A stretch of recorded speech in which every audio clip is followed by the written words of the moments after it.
নিকটবর্তী হয়ে যাও, অর্থাৎ বেশি বেশি সাজদা করার মাধ্যমে আল্লাহ তাআলার নিকটবর্তী হওয়া যায়। রাতের সালাতের ব্যাপারে আল্লাহ তাআলা বলেন, ওয়া মিনাল লাইলি ফাতাহাজ্জাত বিহি নাফিলাতাল লাক। মুহাম্মদ সাল্লাল্লাহু আলাইহি ওয়াসাল্লাম, আপনি রাতে তাহাজ্জুদের সালাত আদায় করুন, কেননা এই রাতের তাহাজ্জুদের সালাত আপনার জন্য নফল হিসেবে গণ্য হবে। আল্লাহ তাআলা সূরাতুদ দাহরের মধ্যে বলেন, ওয়া মিনাল লাইলি ফাসজুদ লাহু ওয়াসাব্বিহু লাইলান তাওয়িলা।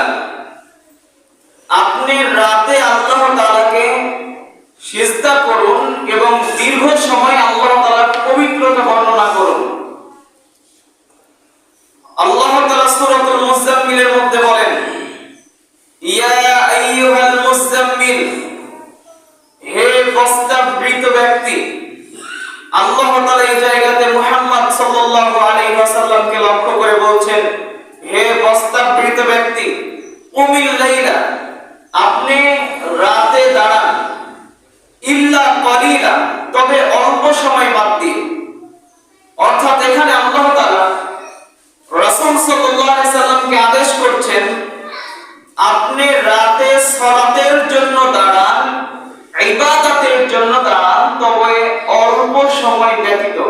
তার মানে রাতে ইবাদত বেশি হবে, ঘুম কম হবে।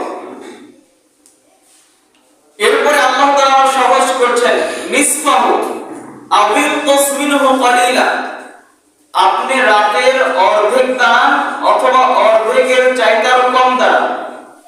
আউজিদ আলাইহি ওয়ারাতিলিল কুরআন তারতিলা, অথবা আপনি রাতের অর্ধেকের কিছু কমের চাইতে একটু বেশি করেন এবং আপনি বেশি বেশি তারতিল সহকারে কোরআন শব্দে শব্দে অক্ষরে অক্ষরে পাঠ করুন। এইভাবে আল্লাহ তাআলা রাসূল সাল্লাল্লাহু আলাইহি সাল্লামকে উদ্দেশ্য করে বলছেন। এটি শুধু রাসূল সাল্লাল্লাহু আলাইহি সাল্লামকে উদ্দেশ্য করে বলা হয়নি, পৃথিবীতে যত মানুষ আসবে কিয়ামত পর্যন্ত প্রত্যেকটা ব্যক্তিকে উদ্দেশ্য করে আল্লাহ তাআলা এই কথাগুলো বলছেন।